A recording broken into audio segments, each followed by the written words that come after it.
Finally बहुत दिनों के बाद आज मैं निकली हूँ घर से बाहर, तो कॉर्निश जाएंगे। आपको कॉर्निश की लाइटनिंग वगैरह भी दिखाऊंगी और साथ आपके शेयर करूंगी अपनी हेल्थ अपडेट। तो चलिए आज के व्लॉग को स्टार्ट करते हैं और आपके साथ शेयर करते हैं।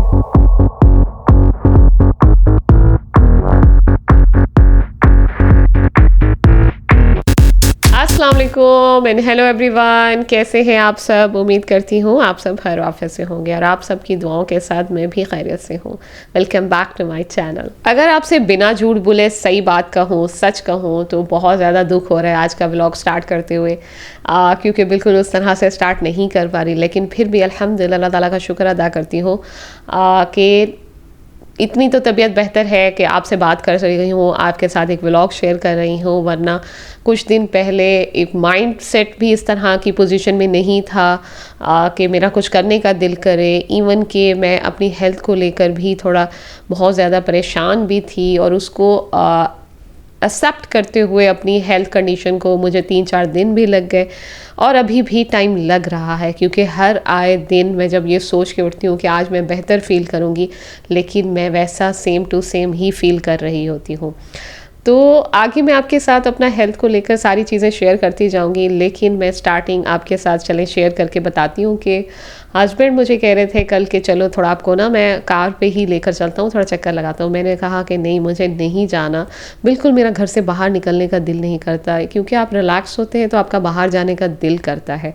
इवन कि आप देख सकते हैं कि मेरा चलने में इतनी डिफ़िकल्टी है कि मैं एक अपनी जो राइट लेग है उसको मैं ड्रैग करके यानी कि घसीट के चलती हूँ, और क्योंकि उसके ऊपर वेट तो वो मेरा अल्हम्दुलिल्लाह बर्दाश्त कर पा रही है। मेरे जो नीज़ हैं वो बेंड नहीं होते आसानी से, और मुझे ऐसा फ़ील होता है कि मैं अपने पाँव को अच्छे से लिफ्ट नहीं कर पा रही हूँ, थोड़ा शायद सुन होने की वजह से और स्टिफनेस की वजह से, कह लें कि अकड़ाव की वजह से मुझे ऐसा फ़ील होता है कि मैं अपनी लेग मेरी कंट्रोल से बाहर है। मैं उसको अपनी मर्ज़ी से लिफ्ट नहीं कर सकती, उठा नहीं सकती, उसको मोड़ नहीं सकती, तो मेरे लिए डिफ़िकल्ट हो रहा है चलना। लेकिन फिर भी हस्बैंड ने कहा नहीं, कोई नहीं, थोड़ी देर के लिए आप चलो, थोड़ा फ्रेश फील करोगी। तो बहरहाल मैंने भी सोचा चलती हूँ। तो सरप्राइज़ मिला मुझे, क्योंकि हस्बैंड ने एक जो है अपनी कार जो है वर्कशॉप में दी हुई थी, तो उसके बदले कंपनी ने उनको दूसरी कार दी थी। तो मैंने सोचा चले, उन्होंने ये इसीलिए मुझे कहा कि चलो थोड़ा नई कार को भी देख लो, थोड़ा एक न्यू कार है आप उसका भी उसको भी देखो और उसमें बैठ के देखो, हो सकता है थोड़ा फ्रेश फील करो। तो बहरहाल बच्चों को लेके थोड़ा निकल तो आई बाहर में, लेकिन यकीन माने थोड़ा फ्रेश तो फील हो रहा था, लेकिन साथ साथ कहीं ना कहीं दुख भी फील हो रहा होता है इंसान को, क्योंकि जो इंसान चलता फिरता हो, भागता दौड़ता हो और वो एकदम से बैठ जाए तो उसके लिए इस चीज़ को हजम करना थोड़ा डिफ़िकल्ट हो जाता है। लेकिन फिर जब मैं रिलैक्स माइंड के साथ सोचती हूँ तो मैं इस चीज़ को देखती हूँ, ये देखती हूँ कि अल्लाह ताला ने, शुक्र है अल्लाह का कि एक टांग तो ठीक है, चले एक ड्रैग करके चलना पड़ रहा है, दूसरी तो अल्लाह का शुक्र है चलने के काबिल तो हूँ। अदरवाइज़ अगर पॉसिबल होता कि दोनों लेग्स एक साथ काम करना छोड़ देती तो फिर सोचें कितना डिफ़िकल्ट होता, मैं वॉशरूम तक भी ना जा पाती, तो मुझे और मोहताजी फ़ील होती और मेरे लिए और डिफ़िकल्ट होता। यकीन माने मैं अपनी सारी ज़िंदगी अल्लाह ताला से बस यही दुआ करती हूँ कि अल्लाह ताला जो है इंसानों की मोहताजी से हमें बचा के रखे। जितना भी हो, अगर आप बेड पर आ जाते हैं तो आपके लिए बहुत डिफ़िकल्ट हो जाता है और हर चीज़ डिफ़िकल्ट हो जाती है। इवन मैं आपको बताऊँ अभी भी मेरे लिए बहुत मुश्किल हो रहा है, फिर भी क्योंकि आपको पता है जिन लेडीज़ के बच्चे होते हैं और घर के काम जितना भी हो आपको उठना पड़ता है। मुझे अपने बच्चों की खातिर तो किसी न किसी चीज़ के लिए उठना पड़ता है। बेशक घर के फैमिली मेम्बर्स, मेरे बहन भाई सब मेरी हेल्प आउट कर रहे हैं, मेरी सिस्टर्स मेरा ख्याल करती हैं, लेकिन फिर भी मुझे उठना पड़ता है। और मैं ख़ुद भी उठती हूँ कि मैं हमेशा के लिए बेड रेस्ट पे ना आ जाऊँ। मैं अपनी, बेशक मुझे अपनी वो टांग को ड्रैग कर करके घर में चलना पड़ता है, लेकिन मैं चलती हूँ। तो आज का जस्ट व्लॉग बनाने का मकसद मेरा यही है। मैं पहले सोचा था कि जब तक मैं ठीक नहीं हो जाती मैं आप सबके साथ कोई भी व्लॉग शेयर नहीं करूँगी, मेरा माइंड सेट इस चीज़ को कबूल ही नहीं कर रहा था। लेकिन फिर मैंने इस चीज़ को पॉजिटिव लिया। मैंने सोचा बहुत सारे लोग ऐसे होंगे जो इस तरह की सिचुएशन से गुजर रहे होंगे या उनको डायबिटीज़ के इशू होंगे। मेरा एक व्लॉग, मेरी कुछ बातें उनके लिए हेल्पफुल हो सकती हैं, क्योंकि मैंने नोटिस किया कि हम बहुत सारी चीज़ों को जो है निगलेक्ट करते हैं और रफ़ा दफ़ा करके सोचते हैं कि नहीं नहीं हम ठीक हैं, नहीं नहीं हम ठीक हैं या ठीक हो जाएंगे कल। तो मेरा जस्ट आज का व्लॉग बनाने का मकसद यही है। मैं आप सबको बताना चाहती हूँ, ख़ासतौर उन लोगों को बताना चाहती हूँ जो लोग डायबिटिक पेशेंट हैं। बहुत सारे लोग जिनको शुगर का है मसला और वो इस चीज़ को सीरियस नहीं लेते। आपको पता है मुझे 10 साल से शुगर है और मैं जिस दिन मुझे फ़र्स्ट टाइम डायग्नोस हुआ, मुझे पता चला। मैं सादे लफ्ज़ों में बात करूँगी, ज़्यादा इंग्लिश के लफ्ज़ों में बात नहीं करूँगी। मैं चाहती हूँ मेरी जितनी भी माएँ हैं, जितनी भी बहनें हैं बड़ी एज की, वो इस बात को समझ सके। तो स्पेशली मेरा ये मैसेज जो है माँओं के लिए है। जितनी भी मेरी माएँ और जितनी एल्डर्स पर्सन्स जो लोग मुझे देख रहे हैं, बड़ी उम्र के लोग मुझे देख रहे हैं, आप लोग प्लीज़ प्लीज़ प्लीज़ मैं हाथ जोड़ के आपसे कहती हूँ, अगर आपको शुगर है या हो गई है या अभी हुई है, इस चीज़ को आप डरे नहीं। ये कोई ऐसी चीज़ नहीं है जिसको आप हैंडल नहीं कर सकते, बर्दाश्त नहीं कर सकते। ये जस्ट एक ज़िंदगी के साथ, डेली रूटीन के साथ चलने वाली एक चीज़ है। जिस टाइम मुझे 10 साल पहले पता चला था कि मुझे शुगर है और मुझे पहले से है, ये नहीं है कि मुझे प्रेगनेंसी में हुई है, बच्चे में हुई है, नहीं। उन्होंने कहा कि आपको पहले से है, आपको पता नहीं था, अब बाहर निकली है, अब पता चला है आपको। तो मैंने इसको बहुत पॉजिटिव लिया और मैंने उसके साथ इस तरह से डील किया कि यकीन माने 10 साल में एक बार भी शुगर को लेके मेरे साथ कोई इशू नहीं हुआ है।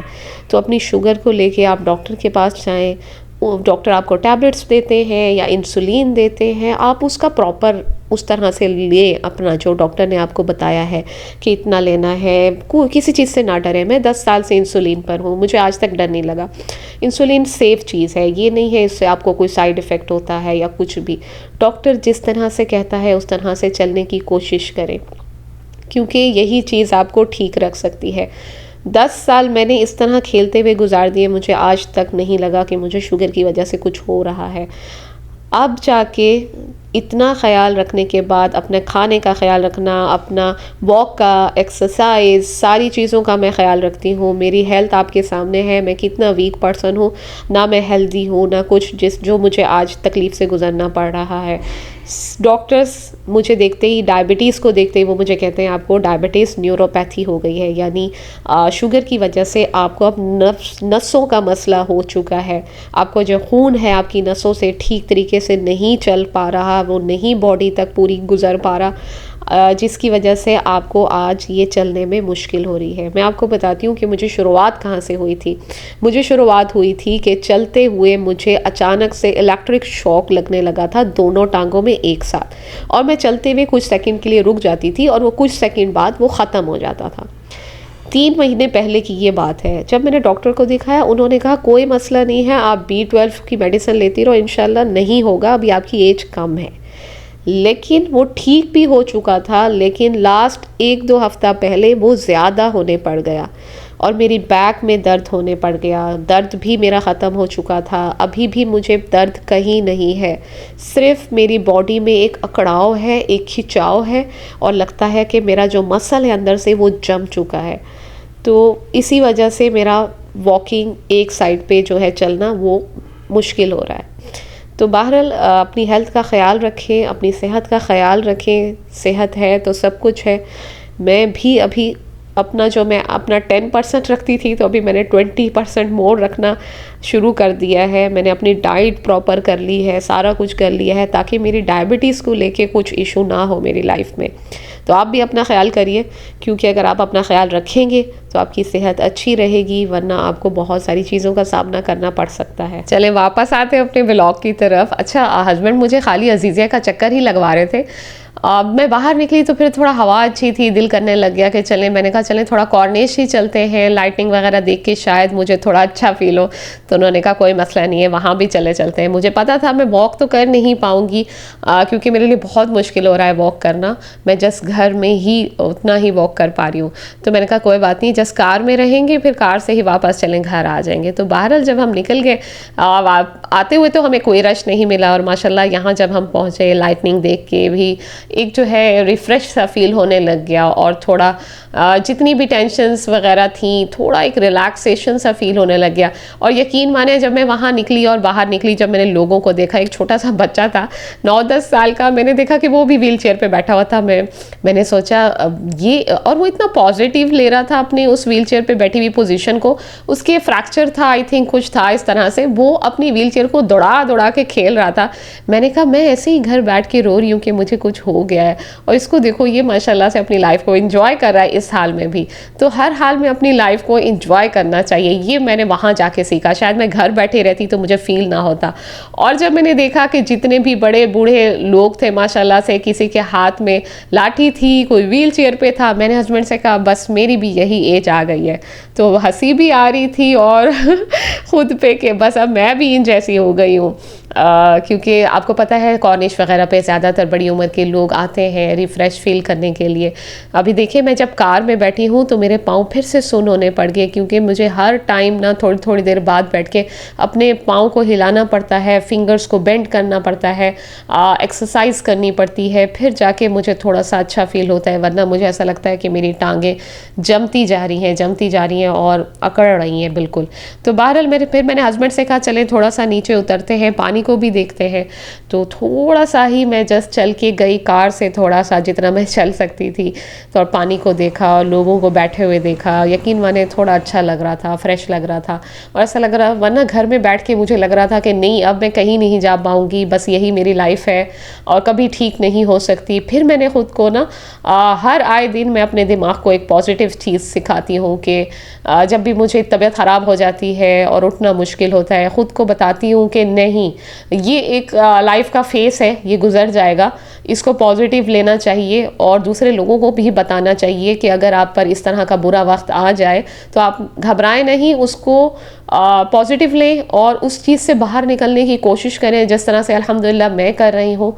और मैं उसको पॉजिटिव लेने की कोशिश कर रही हूँ। हालांकि हर थोड़ी देर बाद मेरी हालत ख़राब हो जाती है, जैसे ही मैं नींद से उठती हूँ मेरी हालत ख़राब होती है, लेकिन मैं फिर उसको दोबारा से ख़ुद को पॉजिटिव, एक मेरा दिमाग मुझे कहीं ना कहीं पीछे से आवाज़ देकर कहता है कि नहीं ये चला जाएगा, ये टाइम चला जाएगा और तुम ठीक हो जाओगी, तुम ठीक हो जाओगी। ये एक जो साउंड होता है ना पॉजिटिव का, नेस का, ये आपको जीना सिखाता है और मुझे जीना है और अच्छे से जीना है, हेल्दी लाइफ जीनी है इंशाल्लाह। मैं जिस तरह से अपना ख्याल रख रही हूँ और दिमाग को पॉजिटिव रख रही हूँ, बहुत जल्द आपको प्रॉपर जैसे हंसी खेलती पहले नज़र आती थी इंशाल्लाह वापस नज़र आऊँगी। बहुत सारे आप लोगों के मैसेजेस आते हैं, कमेंट्स आते हैं। अभी भी हालांकि मैं व्लॉग्स अपलोड नहीं करी, यकीन माने इतना अच्छा लगता है कि मेरे ना होने पर भी आप सब मुझे याद कर रहे हैं और मुझसे पूछ रहे हैं मेरी तबीयत के बारे में। ये बहुत बड़ी मेरी कमाई है, यानी आप सब से इतना प्यार मिलना। हालांकि मुझे जस्ट 1 साल हुआ है आप सब लोगों के साथ जुड़े हुए, लेकिन जब मैं आप सबका इतना प्यार देखती हूँ ना, आपकी दुआएं देखती हूँ, तो मुझे फिर एक कहीं ना कहीं एक चाहत होती है कि मैं फिर से उठूँ, फिर से जीने की कोशिश करूँगी इंशाल्लाह। एक बात मैं आप सबसे कहना चाहूँगी, जो लोग डायबिटीज़ के पेशेंट हैं डेली खुद को अपनी डायबिटीज़ को लाजमी चेक करें, क्योंकि अगर आप चेक करते हैं तभी आपको पता चलता है हाई है, लो है, क्या सीन चल रहा है। क्योंकि जब हम छोड़ देते हैं, लापरवाही करते हैं, तो सब कुछ खाने पीने लग जाते हैं और डायबिटीज़ बढ़ जाती है, हमें पता नहीं चलता। अच्छा, अभी मैं पूरा दिन जब मेरी हाई हो जाती है, या क्योंकि मेरी हेल्थ की वजह से भी मेरा कुछ जो है इस तरह से फ्लक्चुएट हो रहा है जो रिज़ल्ट है, लेकिन मैं उसको फिर वापस लेकर आती हूँ, तो फिर मुझे बहुत खुशी होती है कि मैंने इतनी मेहनत की पूरा दिन और फिर मैं अपनी शुगर को जो है वापस जगह पे लेकर आई।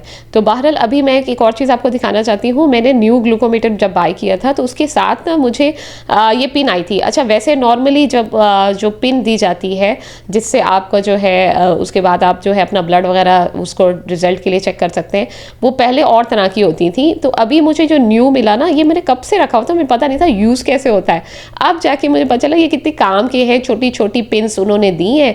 आप जस्ट एक टाइम इसको लगाएं, ऊपर फिंगर प्रेस करें और पिन से आप अपना रिजल्ट वगैरह आपका चेक कर लें आराम से, उसके बाद आप इसको थ्रो कर दें।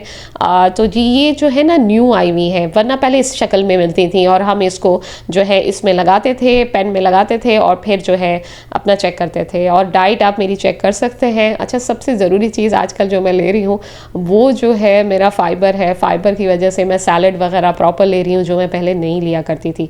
तो बहरहाल आज का व्लॉग फ़िलहाल एंड करेंगे और एक बार फिर से कहूँगी दुआ में याद रखिएगा और इंशाल्लाह कुछ दिन बाद आपके साथ व्लॉग शेयर किया करूँगी अपनी हेल्थ के अपडेट लेकर। तो दुआ करिएगा इंशाल्लाह बहुत जल्द प्रॉपर हेल्थ के साथ आपको मिलूँ इंशाल्लाह। तो दुआ में याद रखिएगा। अल्लाह हाफ़िज़।